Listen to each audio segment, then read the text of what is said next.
a grabar, ¿de acuerdo? Estamos ahí todos, perfecto. Voy a coger el archivo que lo tengo por aquí, un segundo.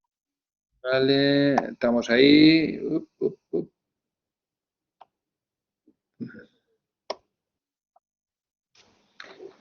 Bueno, parece que fue ayer cuando nos vimos la última vez, ¿no? Bueno, no fue ayer, pero fue antes de ayer. Sí, sí, y además hace un día bastante, tenemos una tormenta así fuerte hoy. Eh, Hoy es San José. Vamos para allá. Un segundo que se carga esto y empezamos.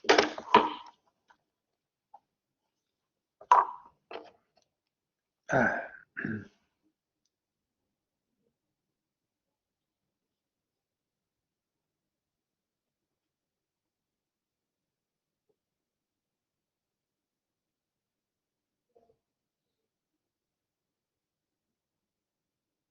Muy bien, ya lo tenemos aquí.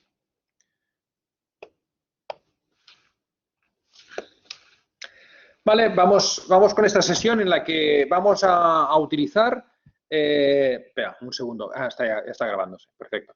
Vamos a utilizar o vamos a explicar o vamos a ver los dos sistemas de análisis más conocidos para, pues bueno, pues para analizar empresas. Uno de ellos, en cierta forma, ya lo hemos visto, que es el método de descuento de flujos que vimos la clase esta de valoración de empresas. Al final, el método de análisis fundamental que utilizaremos básicamente es ese, ¿no? Lo único que aquí, pues hoy lo que veremos es un poco cómo hacemos esas proyecciones, ¿no? Y de dónde salen esos números y demás, ¿no? Entonces, pues bueno, vamos un poco a eso. El enfoque que normalmente se le da a este análisis fundamental cuando estamos hablando de valoración de empresas, pues es lo que se denomina el análisis top-down. Este análisis top-down, de hecho, hay dos visiones, ¿no? O hay dos métodos para hacer el análisis fundamental, el top-down y el down-top. ¿No? El otro se llama bottom-up. O sea, mirar las cosas de arriba para abajo o de abajo para arriba, que tampoco tiene mucho secreto la cosa, ¿no? Pero si se la pone, si lo decimos en inglés queda mucho más así, ¿no? Más exótico. Pero bueno, en fin. Lo único que hacemos con análisis top-down es verlo desde un punto de vista más macro, ¿no? Y luego hacer una especie de embudo, ¿no? Embudo, para acabar seleccionando, pues a nivel micro, pues las empresas que nos interesan, ¿no? Entonces, pues bueno, pues de este análisis top-down, pues lo que tiene en cuenta, lo primero de todo es, pues bueno, pues cuáles son en el análisis macroeconómico, pues los elementos más relevantes, ¿no? Entonces, básicamente lo que nos interesa, ¿no? de este macro, ¿no? Es cuál es la situación internacional, como las condiciones de entorno, ¿no? Una especie de análisis pestel de lo que sería pues la empresa que queremos analizar, ¿no? Ver cuál es el entorno en el que está situado e ir bajando un poco pues a niveles sectoriales y después empresariales, ¿no? De hacerlo cada vez más micro es como si tuviéramos un scope, ¿no? Y fuéramos enfocando hasta conseguirlo. O también pues por un proceso de filtraje, ¿no? Al final pues vamos haciendo un filtro y vamos decantando las empresas que queremos al final pues bueno pues que sean las que componen nuestro portfolio, ¿no? de inversión. Entonces, pues bueno, pues como veis, los elementos, pues bueno, pues que tenemos en cuenta, pues bueno, pues van a ser el entorno internacional, básicamente, pues bueno, pues cómo evoluciona el PIB. También nos van a interesar otros elementos, ¿no? Como el tipo de interés, la inflación, pero bueno, como sabéis, bueno, la inflación y el tipo de interés están muy relacionadas, ¿no? Con lo que si miramos el tipo de interés, estamos mirando la inflación en términos reales, ¿no? Con lo que, bueno, las dos cosas están bastante correlacionadas, ¿no? Y el PIB y el tipo de interés también están correlacionados, ¿no? Porque el PIB y la inflación también están correlacionadas, ¿no? Con lo cual, pues bueno, pues hay una cierta pues ya lo sabéis, ¿no? De esta forma, pues bueno, pues los modelos macroeconómicos, al contener muchas variables, pues normalmente tienen una autocorrelación bastante grande, ¿no? Sobre todo hablando en términos de series estadísticas, ¿no? Que al final, pues un poco acabamos siempre hablando de esto, ¿no? Cuando hacemos modelos macroeconómicos, pues siempre nuestra preocupación es incorporar variables que no estén correlacionadas, ¿no? Pero pero esto es muy difícil. Al final, pues bueno, pues todo acaba teniendo todo algo que ver con todo lo demás, ¿no? Hay muy pocas cosas que estén completamente descorrelacionadas, ¿no? Entonces, pues ahí es el problema de siempre.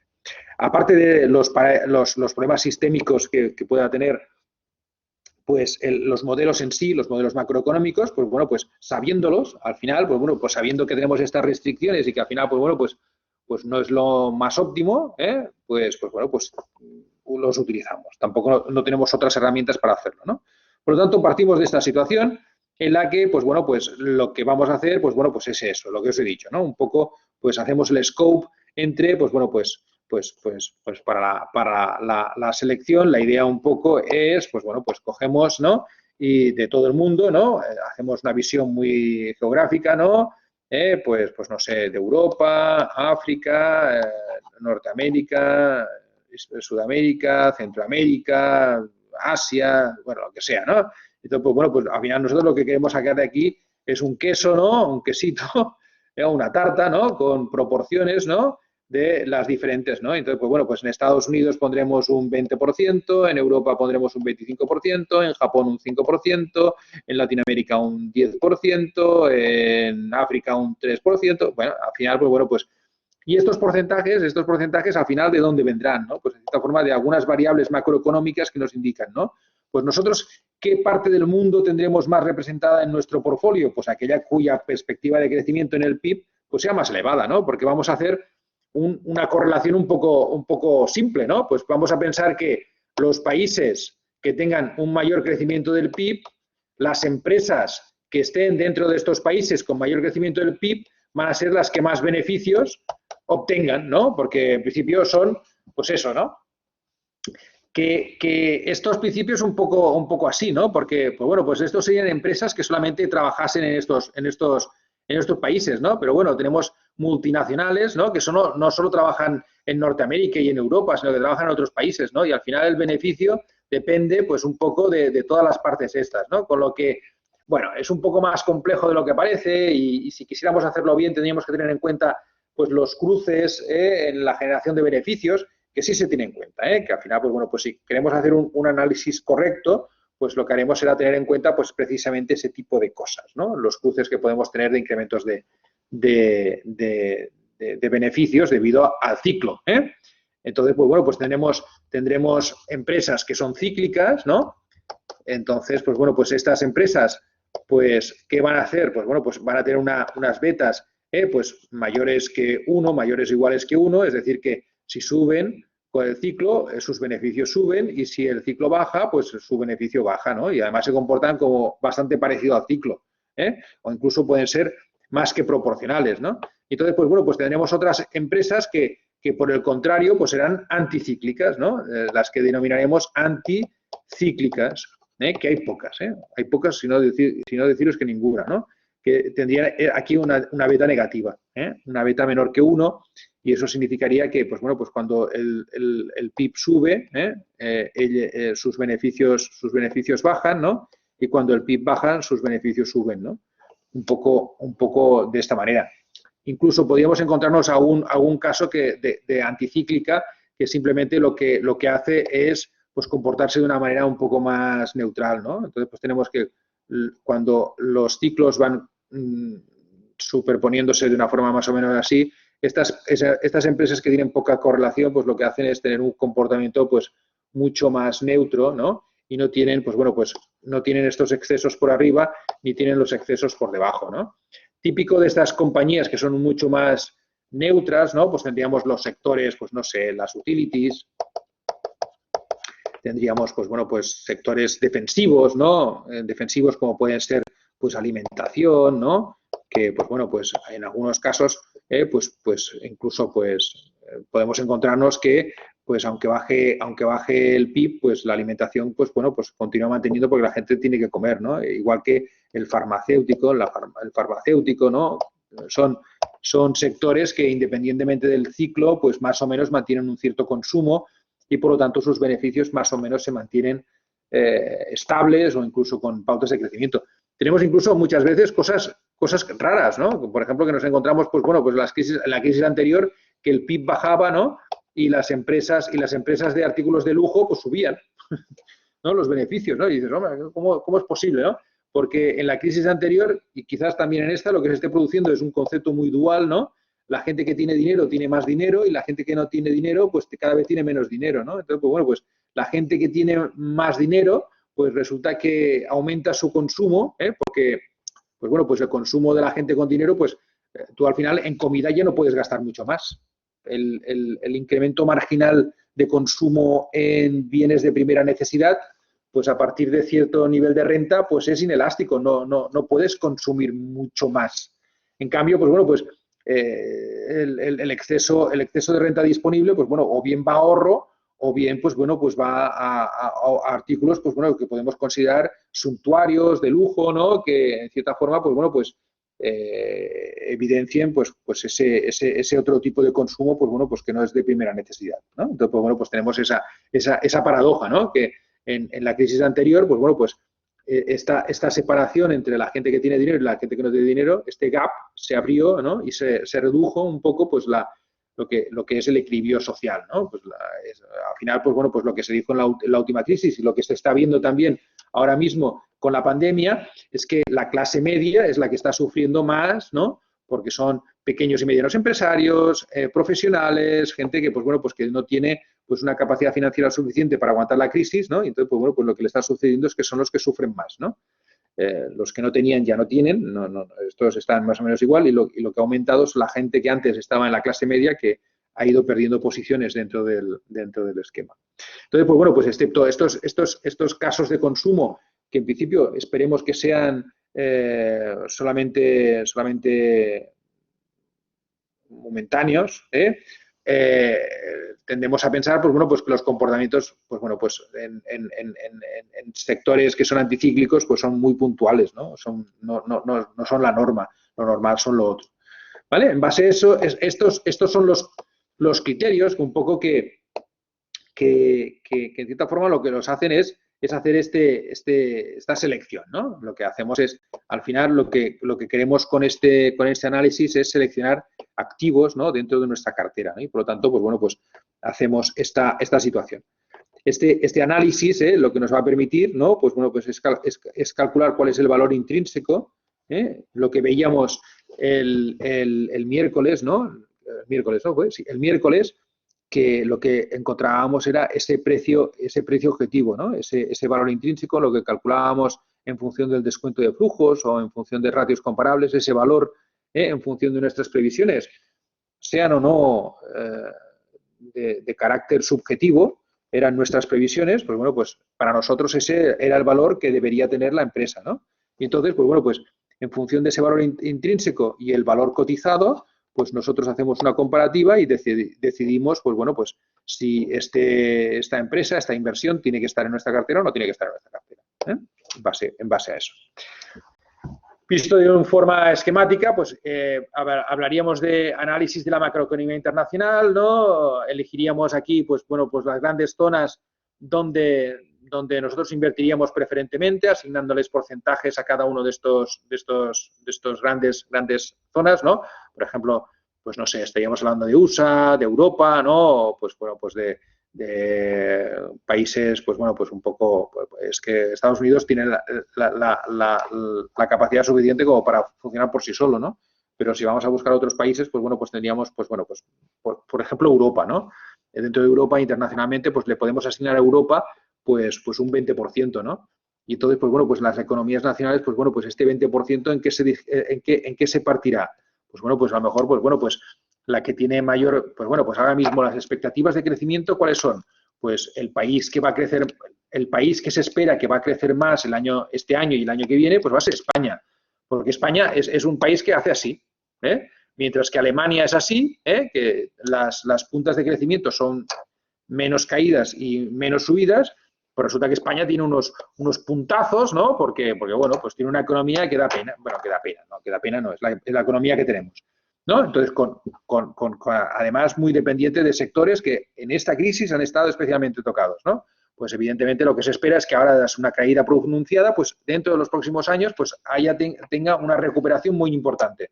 Pues bueno, pues sea por el motivo que sea, pues si nos miramos en qué países van a crecer más, pues probablemente esté España, estaría Alemania, ¿no? Veríamos, pues bueno, pues también, pues bueno, pues las posibilidades de crecer de Italia, de Francia, ¿no? Y entonces le asignaríamos a cada uno de estos países un porcentaje. Entre todos ellos, pues lo que van a hacer es cumplir ese 20% que le asignamos a toda Europa, ¿eh? Dentro de este análisis, pues dentro de España, ¿no? Pues bueno, pues en España, pues bueno, pues lo que haremos será ver qué sectores dentro de España son los que potencialmente tienen un mayor crecimiento, ¿no? Y entonces, pues bueno, pues actualmente el sector turístico, el sector, pues bueno, pues las empresas del sector, pues hotelero, pues las que estén vinculadas directamente, pues compañías de aviación, lo que sea, ¿no? Entonces, pues tendríamos ahí pues las empresas que sean y tendríamos que cumplir con el porcentaje correspondiente a España. Igual pasaría con Francia, Alemania, etcétera, etcétera. Y después, pues bueno, pues visto el sector que nosotros dedicaríamos, pues bueno, pues miraríamos de las empresas que hay en España del sector turístico, en cuáles de ellas invertiríamos, ¿no? Probablemente en todas ellas, pero en cada una de ellas de una manera distinta, ¿no? Pues lo que veríamos es el valor intrínseco de cada una de estas empresas, ¿no? Y veríamos los potenciales de crecimiento, ¿no? Porque nos podemos encontrar que tenga 3 empresas, una esté muy alta, la otra esté más o menos razonablemente en precios, la otra esté infravalorada, ¿no? Pues probablemente, pues bueno, pues el porcentaje que le asignamos a cada una de estas empresas estará en función de la capacidad de revalorización que cada una de estas empresas tenga. Al final, pues bueno, pues lo que intentamos encontrar siempre es esta comparativa, ¿no? El valor intrínseco respecto al valor de mercado. Y elegiremos empresas, al final, que cumplan con esta condición, ¿no? Que el valor intrínseco sea mayor que el valor de mercado. Elegiremos aquellas empresas cuyo valor intrínseco, es decir, el valor esperado, sea mayor que el valor de mercado, que son aquellas que tienen potencial de revalorización. ¿Vale? El otro método es un método bottom-up, que no es tan sencillo de hacer a nivel individual. Normalmente esto pues lo podemos hacer con máquinas de screening, ¿no? Y aquí tenemos que contar, pues bueno, pues con Reuters, ¿no? O con Bloomberg, que nos permiten pues acceso a todas las empresas, ¿no?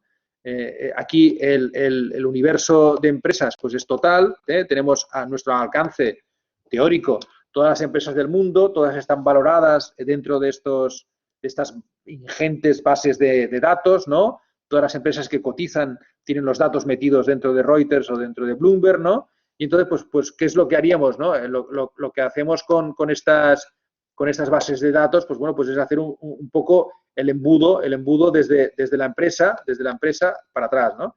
Entonces, la empresa que le vamos a exigir, pues bueno, el primer screening, pues de todo el universo de empresas que nosotros queremos elegir, y aquí el universo lo elegimos nosotros, ¿no? Quiero empresas europeas, quiero empresas españolas, quiero empresas de todo el mundo. Entonces, pues yo tengo el universo que yo quiera tener, ¿no? En función de, pues bueno, de cuáles son mis objetivos. Si quiero un portfolio internacional, pues bueno, pues tendré todas las empresas del mundo. Y a esas empresas del mundo, ¿qué le exigiré? Pues una serie de condiciones, ¿no? Que, por ejemplo, el ROE sea superior al 10%, que la rentabilidad por dividendo sea superior al 7%, que el PER sea inferior a 12 o a 13. Decía 12 y estaba escribiendo 13. Es decir, que yo le condicionaré mi selección a unos determinados criterios. ¿Por qué? Porque quiero que tenga una rentabilidad para el accionista, pues bueno, pues con unos dígitos interesantes. Quiero además que reparta un buen dividendo. Quiero además que no esté cara en comparación con el sector. Quiero además y entonces, pues bueno, pues yo lo que voy a hacer es poner tantos criterios como yo quiera. ¿Qué va a suceder? Que tengo que... La elección de los criterios es mía, y va a pasar una cosa, que tengo que observar primero que no vaya a la parálisis por el análisis, ¿no? Si yo pongo 18 criterios que tienen que cumplir las empresas, encontrar una empresa que cumpla los 18 criterios, pues va a ser difícil. Entonces, pues bueno, pues al final yo lo que quiero es tener pues alguna empresa para mirar, ¿no? Porque si no me queda ninguna, ¿no? Yo es que soy muy exigente en los criterios, sí, ya, pero es que después no tienes ninguna empresa que cumpla todos los criterios. Entonces, hay que ser ponderado, y entonces, pues bueno, pues hay que ver un poco pues qué es lo que se pide, y que al final, pues bueno, pues el objetivo, ¿no? Entonces, pues bueno, pues 3, 4 criterios, pues el de capitalización bursátil para que, por ejemplo, pues si queremos coger empresas grandes, si queremos coger empresas pequeñas, si queremos coger pues empresas cíclicas, no cíclicas, pues un poco para seleccionar un poco aquello que queremos, ¿no? A empresas de valor, empresas de crecimiento, ¿no? Value, growth, en principio un poco en función de las características de lo que queramos nosotros invertir, ¿no? Y hacemos una selección. Entonces, de todas estas empresas, pues bueno, pues nos quedarán solamente unas cuantas, ¿no? Después del primer criterio. Y entonces, pues probablemente, pues a nivel mundial, pues haya ciertos sectores que preponderarán. ¿Por qué? Porque a nivel mundial todo está muy globalizado y al final, pues acabas teniendo mucho de lo mismo, ¿no? Y entonces, pues bueno, pues si ahora al sector turístico le va mal, no solamente le va mal en España, le va mal en todos los sitios, ¿no?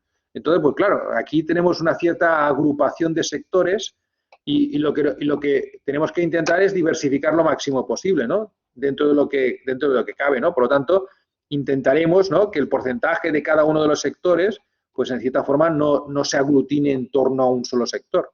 Entonces, pues bueno, pues haremos una separación por sectores. Y también podemos hacer una separación por divisas, ¿no?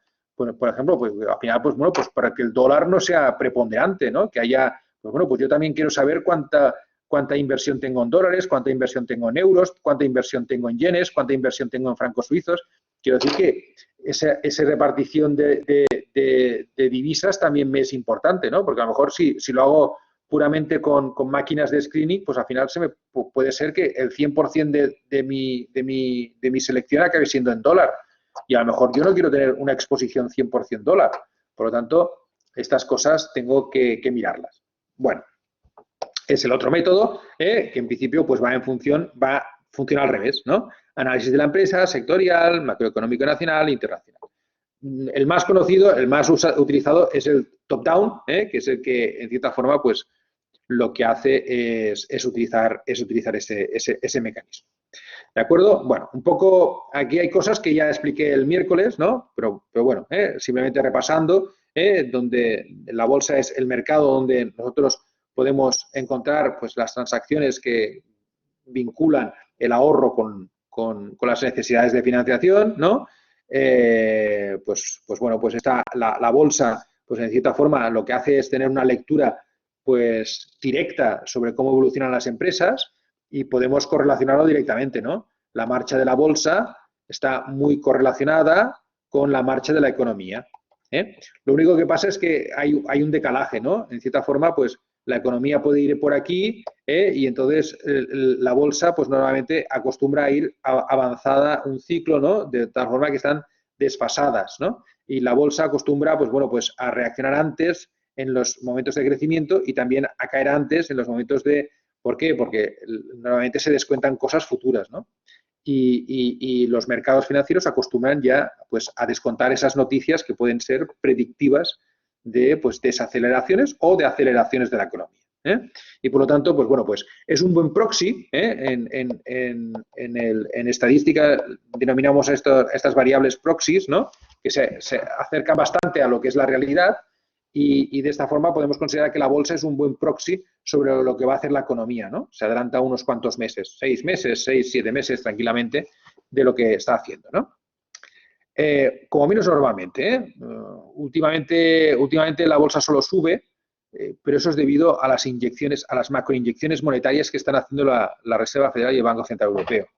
Al final, no estamos teniendo una inflación de costes.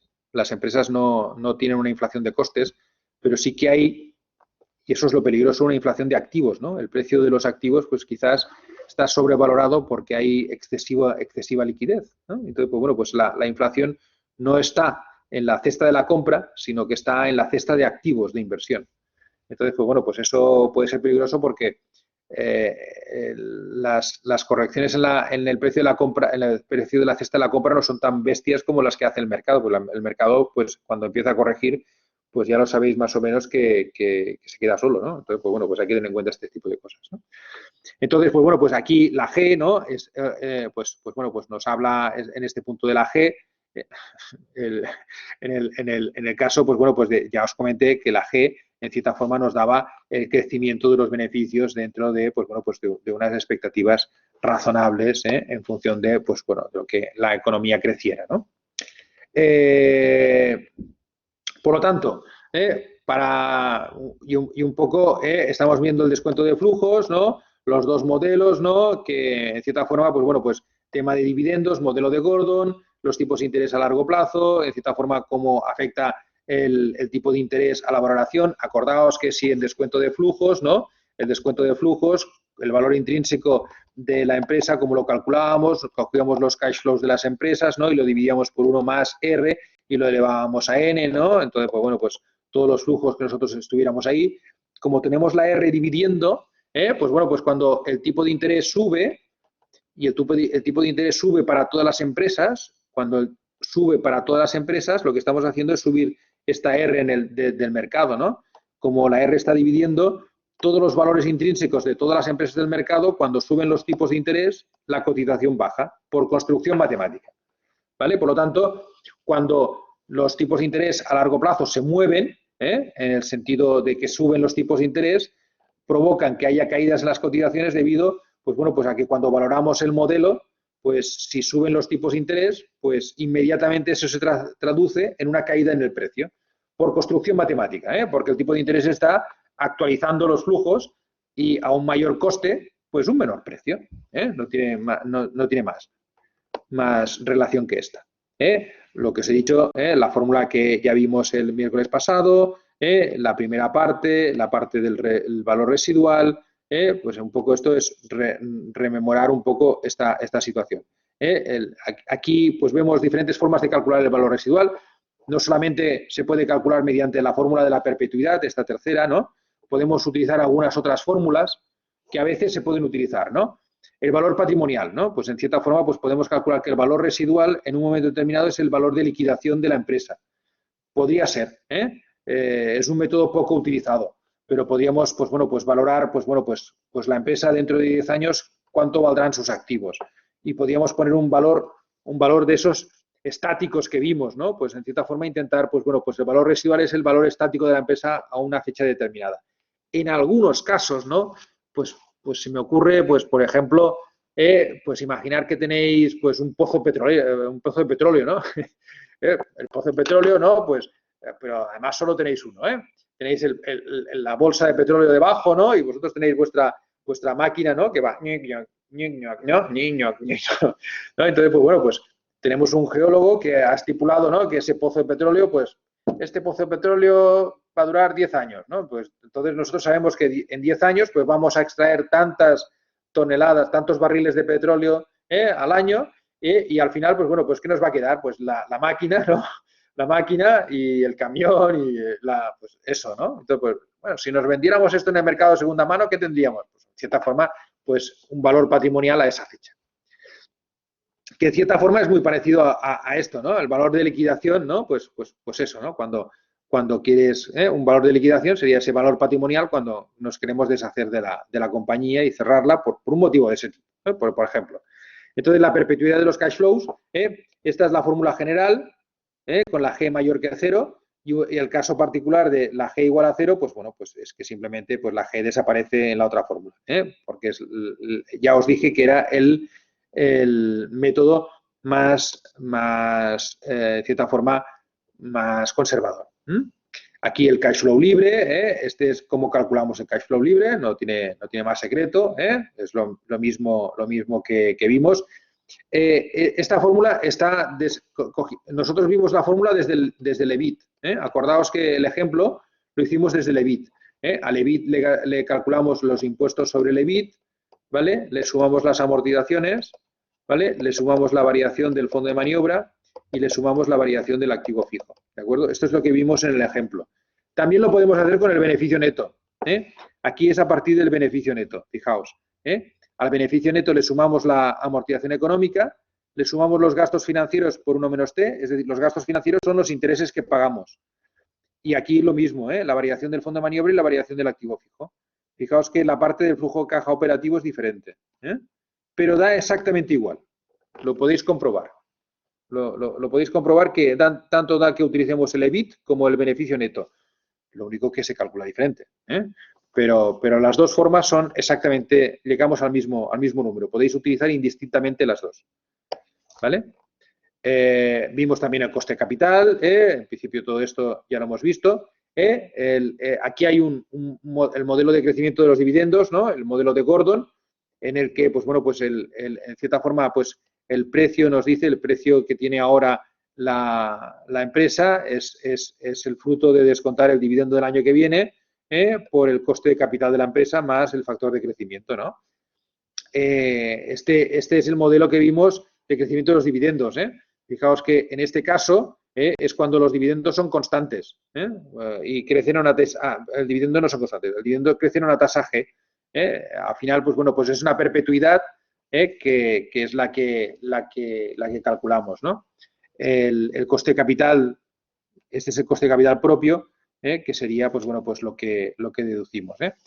A este coste de capital propio también lo podemos, le llamamos en el yield, ¿no? Porque al final, pues bueno, fijaos que el yield con crecimiento, pero bueno, es igual. No.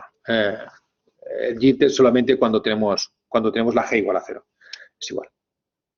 Vale, muy bien. Aquí tenéis el ejemplo de Abengoa, el ejemplo de Abengoa, que ya lo tenéis y que tenéis un post específico donde, pues bueno, pues en cierta forma, pues solamente para recordarlo, pues bueno, pues teníamos los diferentes métodos, ¿no? De valoración de Abengoa. Utilizaba, pues bueno, pues una valoración por partes, ¿no? Abengoa tenía, pues, seis diferentes divisiones, ¿no? La de ingeniería, la de líneas de alta tensión, la de medio ambiente, la de bioenergía, la solar y la de tecnologías de la información. Muy bien. Pues entonces, en función del peso que cada una de estas divisiones tiene sobre el valor total de la empresa, pues que cada una pesa estos porcentajes, pues nosotros calculábamos en cierta forma el valor de cada una de estas empresas. Y el valor de cada una de estas empresas se calculaba mediante métodos distintos, ¿no? La parte de ingeniería y construcción la calculábamos por un ratio, ¿no? Multiplicábamos 5 veces y media el EBITDA del último año. En cierta forma, esto es valorarlo en función de del resultado de explotación, ¿no? ¿Cuánto va esta empresa? Y a veces se utiliza esto en empresas pequeñas, sobre todo cuando seguramente os habéis encontrado con algún caso de estos, ¿no? Que valoramos una empresa por el EBITDA, ¿no? Y pagamos, pues, X veces el EBITDA que tiene. Entonces, pues bueno, pues esto normalmente se relaciona con lo que muchas veces se paga en el sector, ¿no? 5 veces y media el sector, lo que se obtiene un poco de la experiencia de lo que hay en la calle. Luego tendríamos el método de las concesiones de líneas de alta tensión, utilizaríamos un descuento de flujos con el WACC de la empresa de esta división del 6,6%, con una tasa de crecimiento del 0. Aquí tenemos un caso típico, ¿no? Las líneas de alta tensión. Esto es una concesión. Pues en principio, pues bueno, pues nosotros tenemos el mantenimiento y el que, pues bueno, pues la electricidad llegue del punto de generación al punto de consumo, pues nosotros nos ocupamos de que las líneas estén en perfecto estado, ¿no? Entonces, pues bueno, pues hay un flujo que, pues bueno, pues más o menos es constante a lo largo del año o en cierta forma, pues bueno, pues hay un consumo máximo que es muy difícil que se supere, ¿no? Solamente con ocasiones puntuales, ¿no? Por ejemplo, cuando hay una gran helada o cuando hay muchísimo calor, ¿no? Una ola de calor o una ola de frío, ¿no? Entonces, pues bueno, pues las refrigeraciones se disparan, el consumo eléctrico se dispara y con grandes fríos también, ¿no? Las calefacciones se disparan. Pues entonces, pues bueno, pues en ese sentido, estos sucesos pues no son lo suficientemente largos en el tiempo como para que se modifiquen, ¿no? Por ejemplo, aquí en España. Pues entonces, pues bueno, pues aquí tenemos unas temperaturas más o menos medias, suaves a lo largo de todo el año, pues el consumo de energía eléctrica, pues dentro de unos baremos, más o menos, ¿no? Pues es más o menos constante, ¿no? Pues ¿va a crecer el consumo de energía eléctrica significativamente en los próximos 20 años? Pues no se espera, ¿no? Por lo menos, pues bueno, pues a menos que, al contrario, ¿no? Las empresas cada vez son más eficientes desde el punto de vista de consumo de energía, con lo cual, pues eso son las variables que se tienen en cuenta. Total, que la G igual a 0 por estos motivos. El medio ambiente, pues aquí en el medio ambiente utilizamos 3 métodos. El descuento de flujos, valoración por ratios, un enterprise value EBITDA, y después por la capitalización la capitalización actual.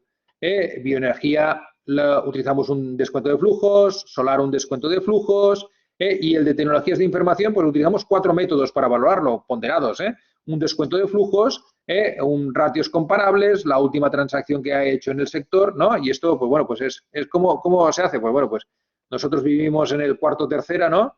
Y sabemos que el del tercero primera se ha vendido el piso, ¿no? Y decimos, hombre, ¿por cuánto se ha vendido el tercero primera el piso, ¿no? Entonces, pues yo si me lo vendo, pues estará vinculado a lo que el tercero primera se ha vendido, ¿no? El precio de la última transacción que conozco, ¿no? Sobre todo si está cerca en el tiempo, pues seguramente podré deducir que, pues bueno, pues un poquito más, porque él estaba en el tercero y yo estoy en el cuarto, ¿no? Y se paga un poco más un piso, pues eso, ¿no? Pues esto y un porcentaje de más porque yo tengo un piso más, yo qué sé. Pero ya tengo una referencia sobre el precio de la última transacción que ha habido en el mercado.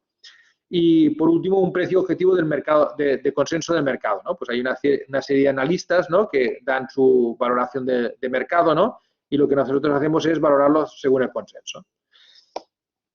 ¿Vale? Pues aquí tendríais, pues bueno, pues uno de ellos, ¿no? El ejemplo, ¿no? Tendríamos, pues bueno, pues lo que hemos visto, el EBIT, los impuestos, el NOPLAT, Esta es la fórmula a partir del EBIT, ya veis, lo que hicimos el otro día.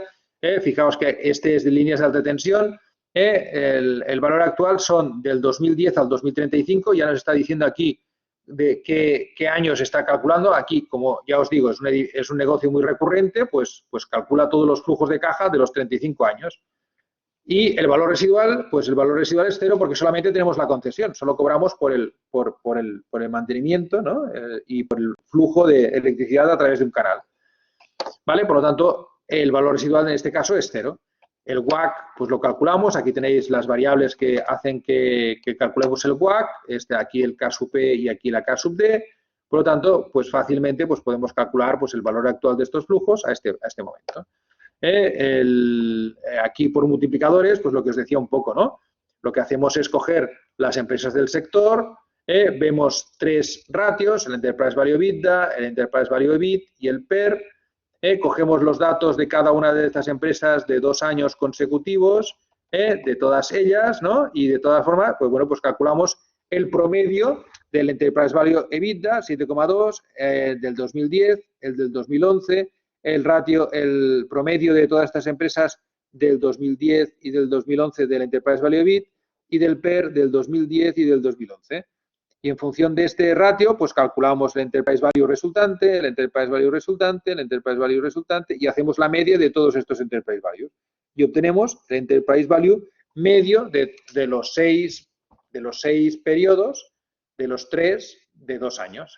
Y hacemos una media, un promedio de los promedios de todas las empresas del sector. ¿De acuerdo? Ya vimos el ejemplo.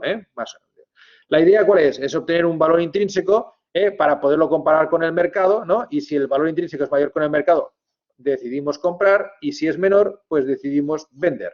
Si es igual, decimos que está en fair value y, por lo tanto, pues nosotros mantendríamos a esperas de que se mejorasen esas situaciones. ¿Vale? Las fuentes de información que nosotros obtenemos, pues bueno, pues las que ya conocéis, básicamente medios de comunicación, las relaciones de la compañía con los inversores, los resultados trimestrales que normalmente las empresas cotizadas tienen que publicar por obligación, y ahí vamos a saber cuáles son las ventas, el beneficio antes de impuestos, cuál es el capital social, si ha habido ampliaciones, el número de empleados. Vamos a tener pues a nuestra disposición el balance, la cuenta de resultados, con lo cual pues toda esta información está a nuestra disposición y de ahí pues podemos obtener los datos que nos permitan hacer esas proyecciones que nos van a permitir calcular los free cash flows, que van a permitir que nosotros podamos calcular el valor de la empresa. Conceptos, aquí os pongo unos cuantos conceptos básicos, sus definiciones, simplemente a título de recordatorio, nada más, sus definiciones, esto simplemente es para este tema. Y esto y lo que vimos el miércoles, pues tendríamos lo que se considera pues ese análisis fundamental, ¿no? El análisis fundamental lo que tiene en cuenta es desde el punto de vista interno de la empresa, en base al análisis de la empresa y la proyección que puedan tener, pues bueno, pues las ventas en los próximos años, pues yo calculo cuál es el valor de esa empresa y el valor que yo espero que tenga dentro de un año. Normalmente cuando hacemos este análisis fundamental es el valor, como estamos haciendo datos esperados, pues es el valor que yo espero que tenga dentro de un año. Y por lo tanto, pues bueno, pues si hoy vale una cosa y está por debajo del valor que yo espero dentro de un año, pues normalmente, pues bueno, pues compraré. El problema del análisis fundamental, ¿cuál es? Que es, pues bueno, pues son análisis medio-largo plazo, ¿no? Y ahora yo puedo decidir, pues, por ejemplo, que el valor intrínseco es igual a 20, ¿no? Y que ahora está cotizando en este momento a 10, ¿vale? Muy bien. Pero mañana, y como está a 10 y yo espero que valga 20, pues yo compro, ¿vale? Y mañana baja y se pone a 9. Y como 9 está por debajo de 20 y no ha cambiado nada, pues vuelvo a comprar. Y pasado mañana, en vez de 9, está a 8. Pues como no ha pasado nada y está por debajo de 20, pues vuelvo a comprar y con más razón, ¿no? Entonces, el análisis fundamental tiene este problema, ¿no? Que nos dice que sí, pero que no nos dice cuándo está en el momento óptimo para su compra, ¿no? Y quizás, pues bueno, pues lo que en cierta forma nos permite determinar cuál es el momento óptimo, pues es la otra parte de esta moneda, ¿no? El análisis técnico, el análisis chartista, ¿no? Que un poco vamos a fijar en la evolución de los precios, a ver si nos indican algún tipo de tendencia, ¿eh? Al final, lo que vamos a buscar aquí es, pues bueno, pues que el precio, nosotros cuando tenemos una cotización, el análisis bursátil va a ser, pues ya sabéis que se expresan con gráficos las cotizaciones, ¿no? Y las gráficos están formadas por cotizaciones diarias o en momentos temporales que se van sucediendo, ¿no? Y entonces, pues bueno, pues los precios pensamos que tienen toda la información disponible, ¿eh? La persona que compra aquí es porque tiene toda la información disponible en este momento, ¿no? Y la que compra aquí, pues también tiene otra información disponible. Y la que vende aquí, pues tiene otra información disponible. En cada momento, toda la información disponible está accesible a los inversores que compran y que venden y, por lo tanto, sus decisiones de compra y de venta están, pues, ajustadas a esa información de la que disponen. Lo que no saben es el futuro, pero el hoy y el pasado, sí. Entonces, pues, bueno, pues sus decisiones están informadas en base a esos elementos, ¿no? Por lo tanto, nosotros podemos pensar que esta serie, pues en cierta forma es una serie temporal, ¿no? Lo que en estadística es una serie temporal que en cierta forma viene, pues, con sus 4 componentes, ¿no? La componente cíclica, ¿vale? La componente estacional, la componente tendencial y la componente aleatoria, ¿vale? Como cualquier serie temporal, pues que en cierta forma es de un modelo econométrico, pues tiene estas 4 variables, ¿no? Entonces, pues bueno, pues pensamos que como estas cotizaciones se comportan de una forma más o menos normal, pues bueno, pues tienen un componente cíclico, un componente estacional, un componente tendencial y un cierto componente aleatorio, ¿no? Que hace que, pues bueno, pues que sea más complejo la previsión, ¿no? Pues bueno, pero tiene estas componentes, ¿no? Y entonces, en base a esas componentes y al análisis de estas componentes, pues en cierta forma, pues podemos intentar predecir el movimiento futuro de los precios, ¿no? Entonces, pues bueno, pues lo que el análisis técnico nos dice es qué comprar o vender y cuándo hacerlo, ¿no? En cierta forma nos dice, pues bueno, pues cuando nos estamos moviendo en estas situaciones de movimiento, ¿no? Pues evidentemente lo que nos interesa es detectar los cambios de tendencia que se producen en estos precios, ¿no? Evidentemente, pillar este punto es muy difícil, ¿no? Entonces, lo que buscamos es pillar el entorno de este punto, ¿no? Cuando hay algún tipo de indicación de que la tangente de esta variable, en cierta forma, pues bueno, pues lo que es la pendiente, pues en cierta forma, pues bueno, pues está girando, ¿no? Un poco lo que hacemos con los datos de la pandemia, ¿no? Ahora aquí en España, pues bueno, pues han estado decreciendo durante unos 15 días, ¿no? La tasa de contagios, ¿no? Por debajo del 1, y entonces, pues bueno, pues ahora estamos que la tasa está parándose y no baja más, ¿no? Entonces, pues bueno, pues ahora que están diciendo la gente, ¿no? Pues bueno, que lo que más probable es que empiece una cuarta onda. ¿Por qué? Porque, pues bueno, pues como está haciendo la curva de esta forma y parece que tenga un comportamiento cíclico, pues ahora pues parece que, pues bueno, pues que durante estos días la tasa ha ido pasando, se ha puesto por debajo de 1, ahora estamos 1, 1, 1, y ahora puede que empiece una cuarta onda si nos descuidamos, ¿no? Pues entonces ahora todo el mundo está advirtiendo de que es posible que haya un cambio de tendencia. Pues con los precios de las cotizaciones hacemos exactamente lo mismo, ¿no? Pues cuando estamos en esta fase de aquí, la pendiente es lo suficientemente importante como para que no nos preocupemos, porque pensamos que la inercia va a llevarnos en esta tendencia, pero cuando observamos que la tendencia pues va obteniendo, pues bueno, pues cada vez más una perpendicularidad, pues pensamos que se está preparando para un nuevo cambio de tendencia y que se vaya comportando de la forma que esperamos que se comporte, ¿eh? Al final, este componente tendencial, este componente cíclico, pues obedece pues a una serie de patrones de comportamiento, ¿no? Y al final, pues bueno, pues estas cosas pues acaban funcionando como la ley de los grandes números, ¿no? Al final, pues de estas cosas se impregna todo, ¿no? El análisis técnico, por lo tanto, pues lo que nos va, de cierta forma, a tener en cuenta es que la acción, el precio, lo descuenta todo, que los precios se mueven por tendencias, básicamente tres, ¿no? Una tendencia alcista, una tendencia lateral y una tendencia bajista, ¿eh? Son las tres alternativas que tenemos, ¿no? Y vamos a pensar que la historia se repite, ¿eh? Y desgraciadamente, pues vemos que las cosas pasan, ¿no? Pasamos de situación de expansión de la economía a recesión, expansión, recesión, ¿no? Y vamos alternando estas situaciones de un momento a otro, ¿eh? Dow, que fue el precursor de esta teoría, tenía estas 5 normas, ¿no? Los índices lo descuentan todo, está todo ahí en el índice, ya toda la información, la presente de la pasada, la futura, ¿no? Evidentemente, ni la que no es pública, la información que nos publica no está, ¿no? Esa sería la información privilegiada y, como sabemos, no podemos utilizarla, la información privilegiada. El mercado tiene 3 tendencias, los índices deben confirmarse entre sí, de cierta forma, pues bueno, porque hay diferentes índices que están correlacionados, ¿no?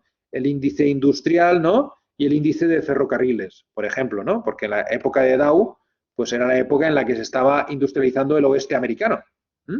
Y entonces, ¿cómo se llevaban las cosas del este al oeste, ¿no? Pues se empezó con el camino de hierro. Y los ferrocarriles, ¿no? Pues llevaban cosas de la zona industrializada del este a la que estaba por industrializar del oeste.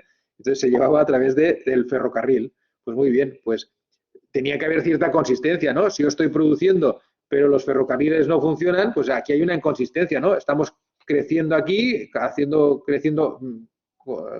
creando cosas, pero resulta que no van a los mercados que están en el oeste, ¿no? Esto se ha roto. Entonces, pues aquí tenemos un problema. ¿Por qué se ha roto?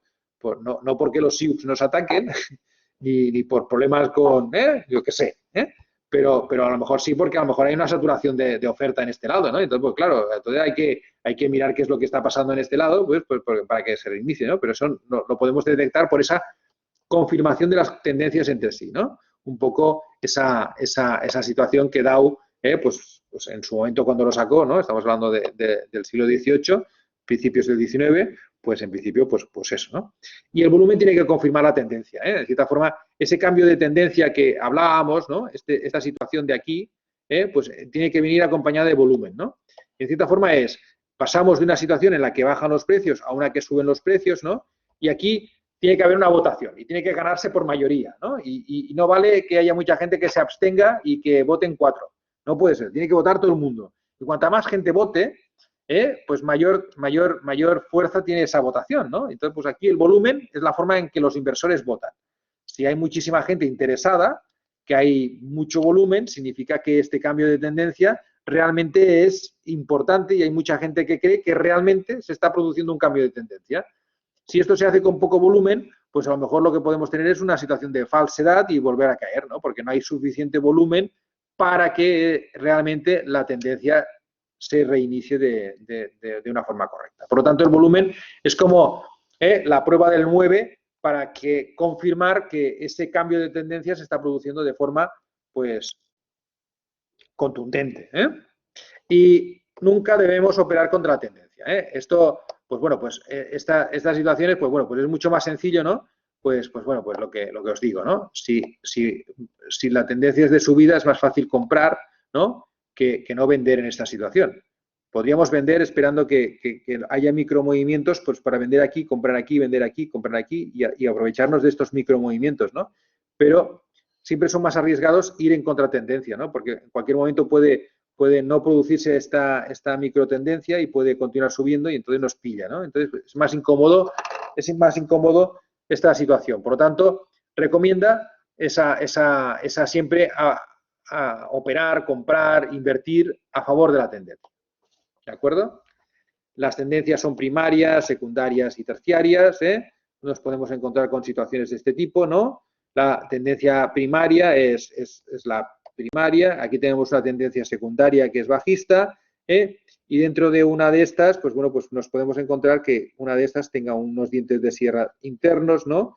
Pues los precios no se mueven en línea recta, sino que tienen oscilaciones, pues ahí dentro pues podemos tener una segunda tendencia o una tercera tendencia, que en cierta forma siempre lo podemos trabajar así.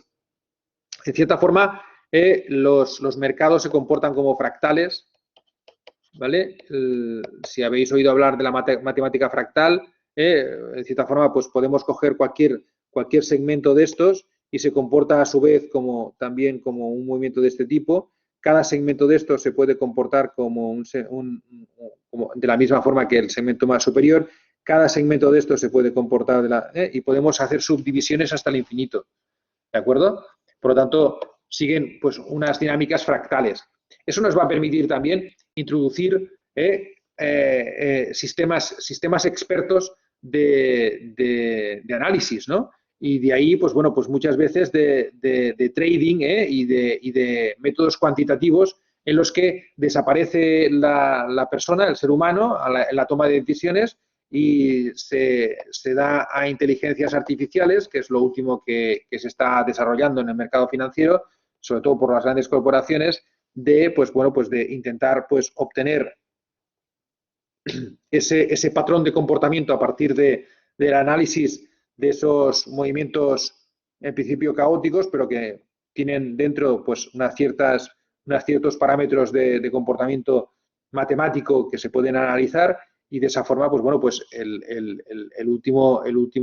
los últimos pasos que se están dando en este sentido, pues nos llevan a, pues eso, ¿no? A análisis más expertos en relación, pues bueno, pues a las matemáticas.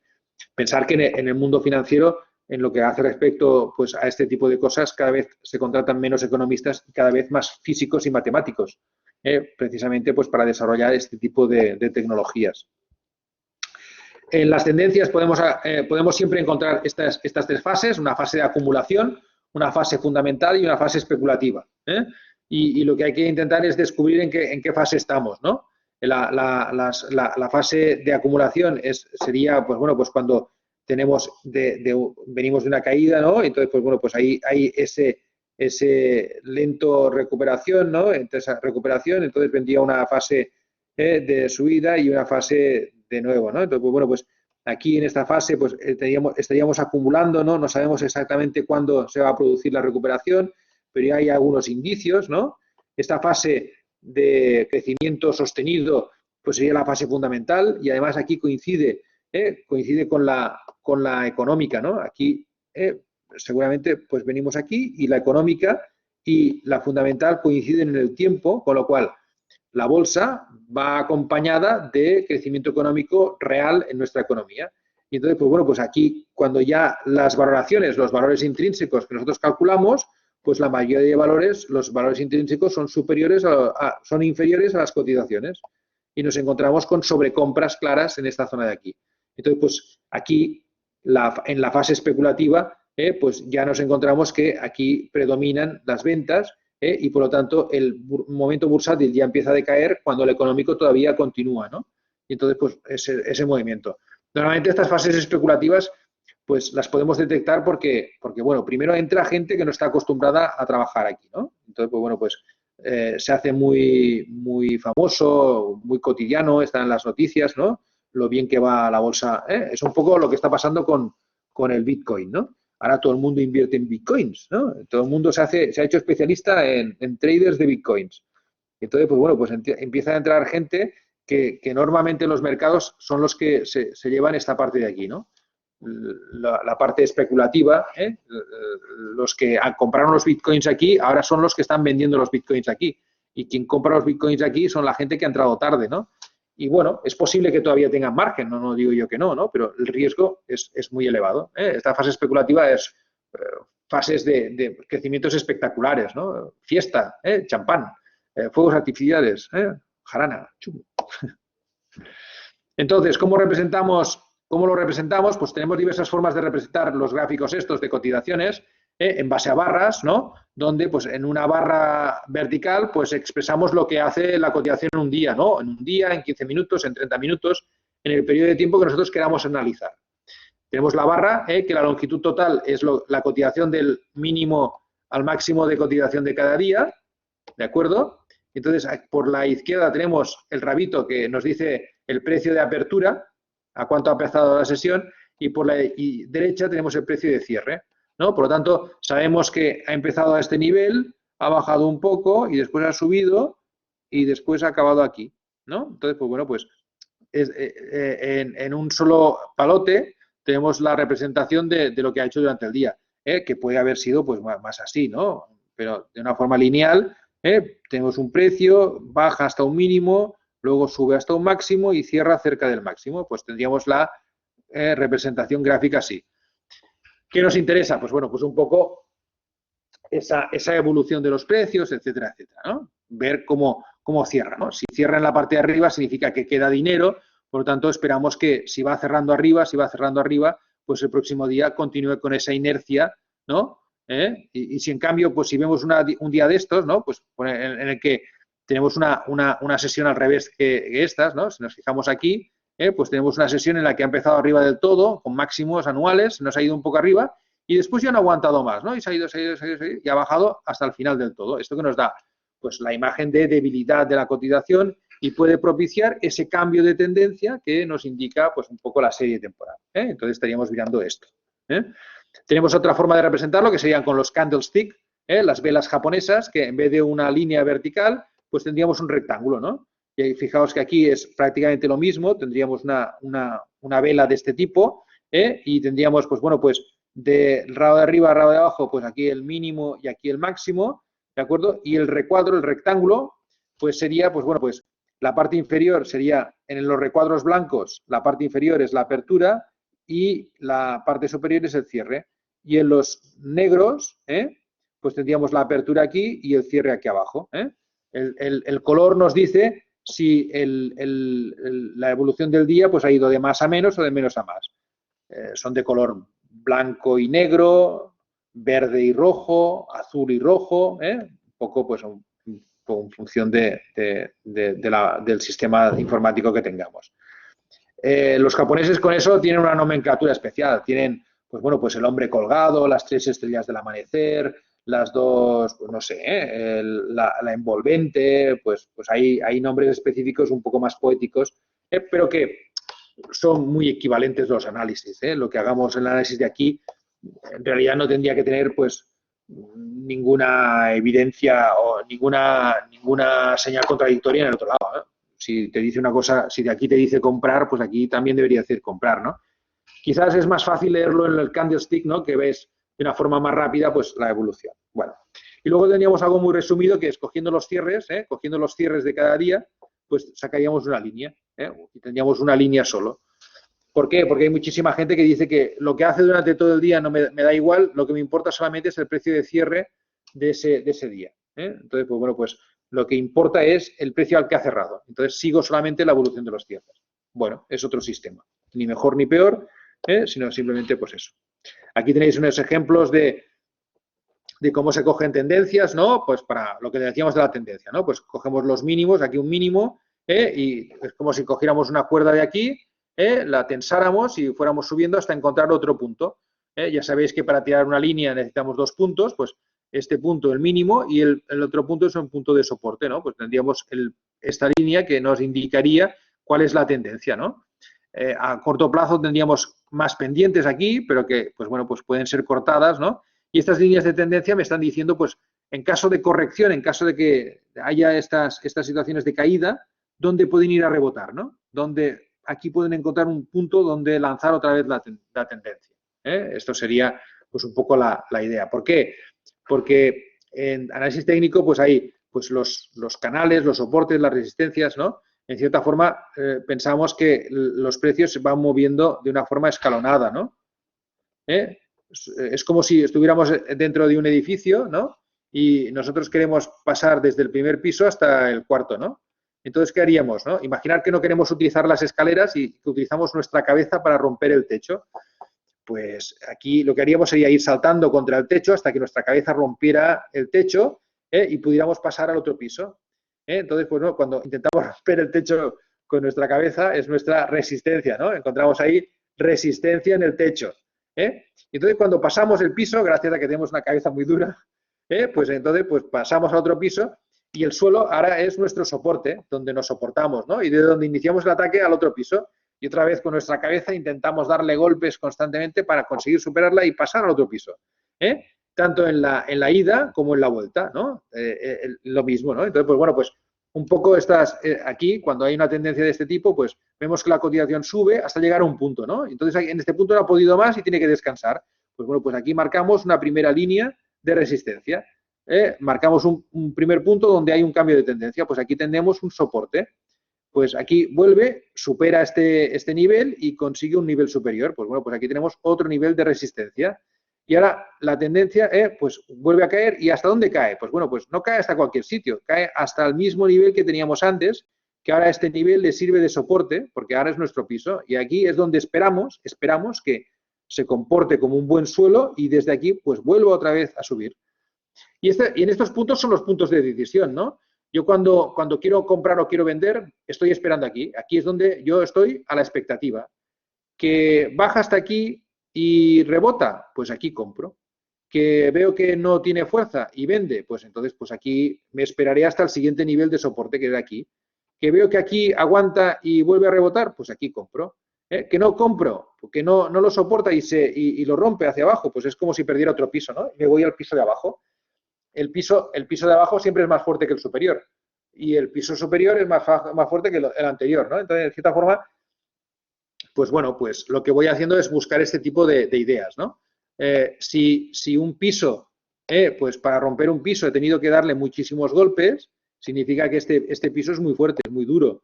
Por lo tanto, luego cuando este piso me sirva de caída, bueno, no me escribe, ahora no me escribe el chisme bueno, me ha dejado de escribir. Que esto se ha parado la imagen, se ha parado todo. ¿Me estáis oyendo, verdad?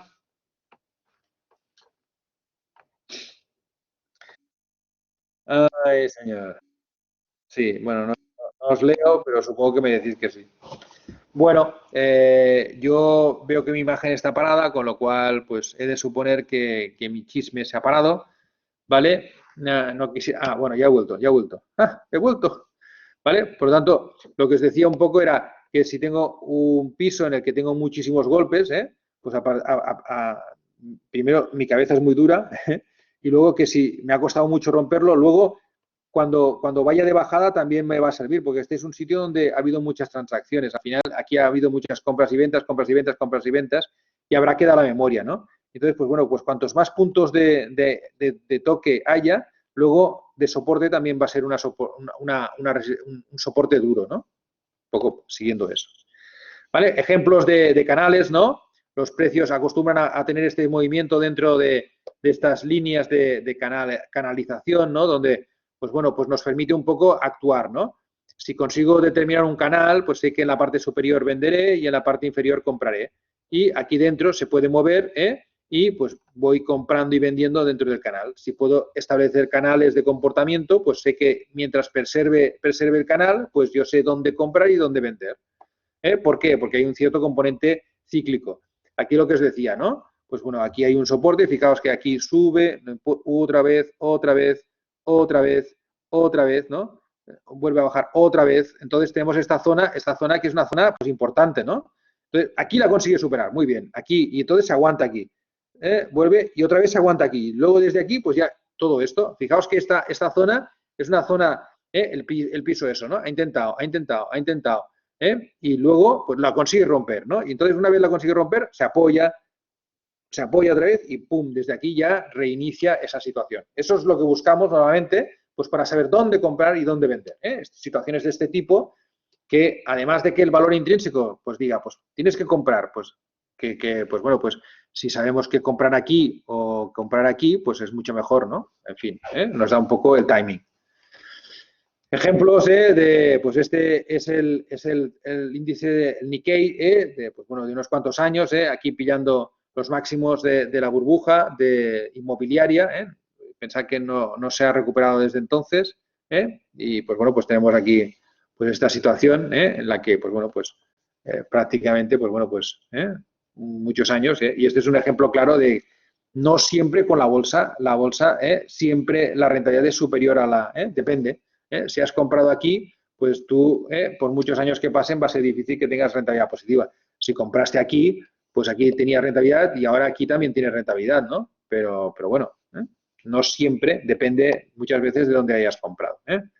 Aquí otro ejemplo, este es del el Nikkei, ya hasta, esto es 2020, aquí ya hasta el año pasado, fijaos que continúa, veis los máximos que tuvo, y estamos ahí dándole dudas todavía, pues con una situación bastante, pues eso, en el largo plazo. Después tendríamos lo que son los indicadores, ¿no? Como punto, y ya lo que hacemos es matemáticos. Hay gente que los gráficos no los aguanta, ¿no? Y lo que hace es utilizar, pues bueno, pues como hemos dicho que hace una serie temporal, los estadísticos para series temporales son las medias móviles, ¿no? Para coger cuál es la tendencia. ¿Cómo saber la tendencia? Con una media móvil, ¿no? Lo que hace es suavizarnos las aristas de esa serie temporal. Y cogemos, pues bueno, pues una serie temporal de 3 días es el día 1 dividido más el día 2 más el día 3, ¿de acuerdo? Dividido entre 3. Y esto nos da el primer punto. El siguiente punto, ¿cuál es? X2 más X3 más X4 dividido entre 3 y nos da el siguiente punto, ¿de acuerdo?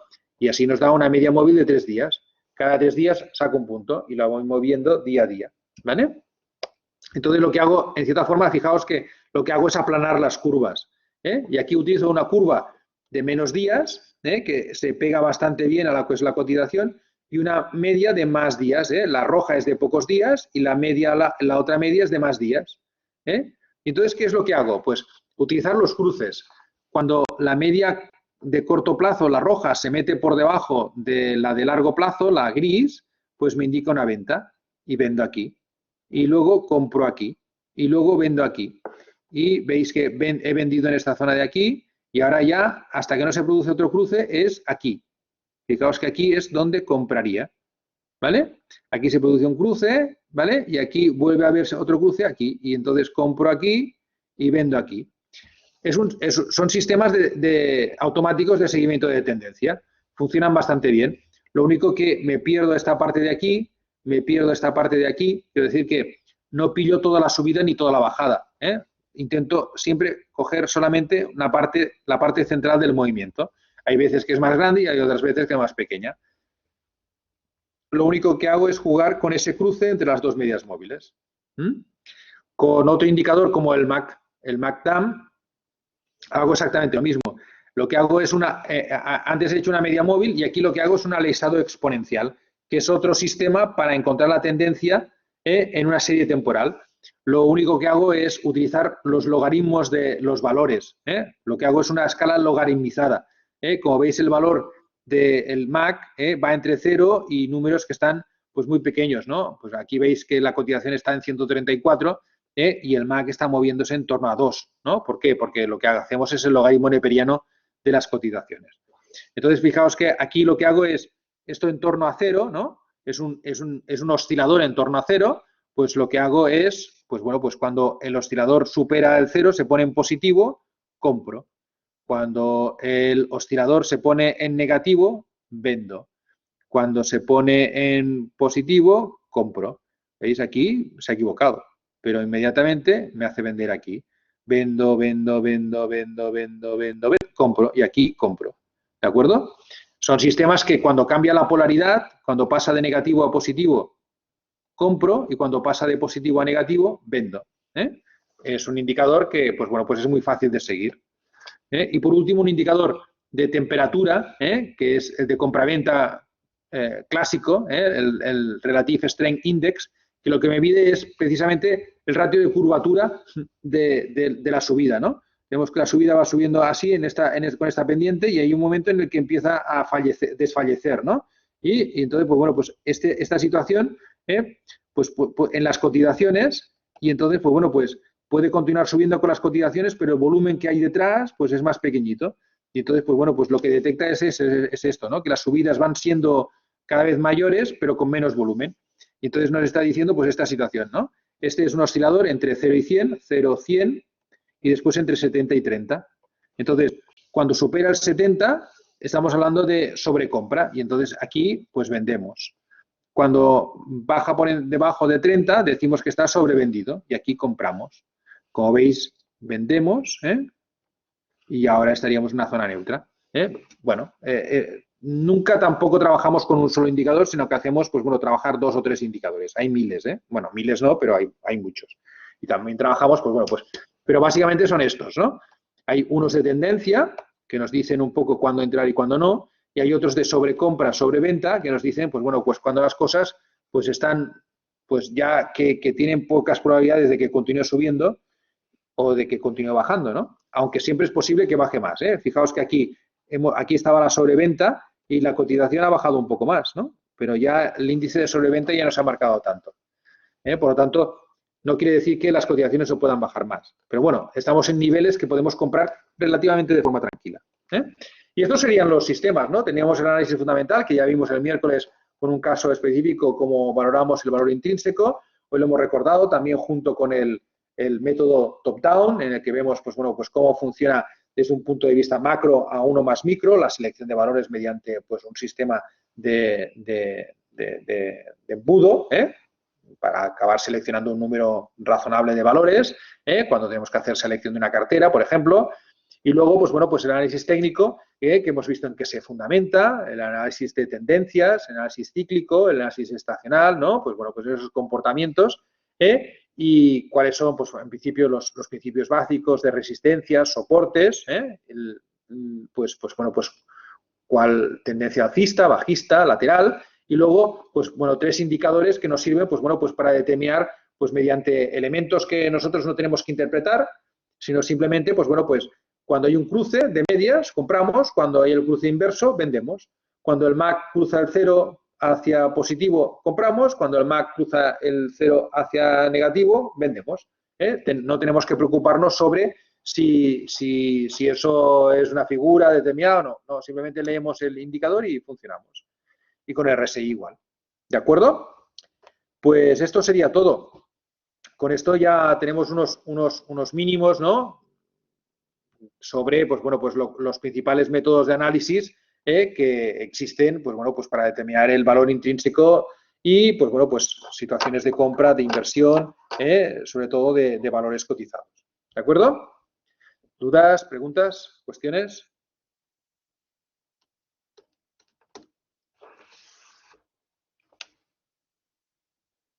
Hola, ¿estáis ahí? ¿Me he quedado parado también? No, estoy, se me muevo. ¿Hola?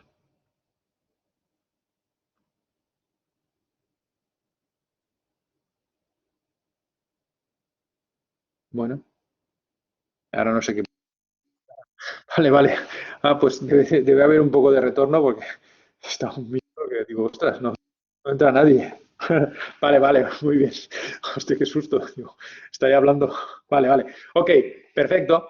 Bueno, cualquier duda, cualquier cosa, por favor, estoy en el mail, podéis preguntarme lo que deseéis, cualquier duda, aclaración, etcétera, para eso estoy. Y cualquier ampliación de cosas que queráis ver, pues también os puedo dar algún tema pues para ampliar si os interesa. ¿De acuerdo? Muy bien. ¿Ah? Inversiones en franquicias concretamente no lo vemos, porque en principio pues no es el objeto de análisis de esta asignatura. Piensa que las franquicias al final desde mi punto de vista, es un descuento de flujos, ¿no? Normal y corriente, en el que pues bueno, pues hay unas inversiones, ¿no? Que en cierta forma pues bueno, pues se piden a los que compran la franquicia. Y entonces, pues bueno, pues normalmente las franquicias lo que te dan es un plan de negocio en base pues a unas ventas estimadas en función de cómo han funcionado en zonas en las que tienen parámetros pues parecidos a donde se instala la franquicia y entonces hay unos flujos de caja, con lo cual lo normal es poderlo valorar mediante un descuento de flujos. Y ese descuento de flujos se basa básicamente en la experiencia que tenga la empresa franquiciadora en zonas en ubicaciones parecidas a la que tengáis, ¿no? En base también a un análisis de mercado, una investigación de mercado, en base a la competencia que pueda existir. Todo eso lo incorporan, porque para eso es la franquiciadora, y lo que se hace es un descuento de flujos. Muy bien. ¿Más preguntas? Perfecto, pues nos vemos en clase y, bueno, vamos a afrontar la última semana de clase y el último debate dentro de pocos días. Por lo tanto, vamos a aprovechar para intentar participar lo máximo en este tercer debate y prepararnos para el último. ¿De acuerdo? Venga, un saludo a todos y buen fin de semana. Gracias.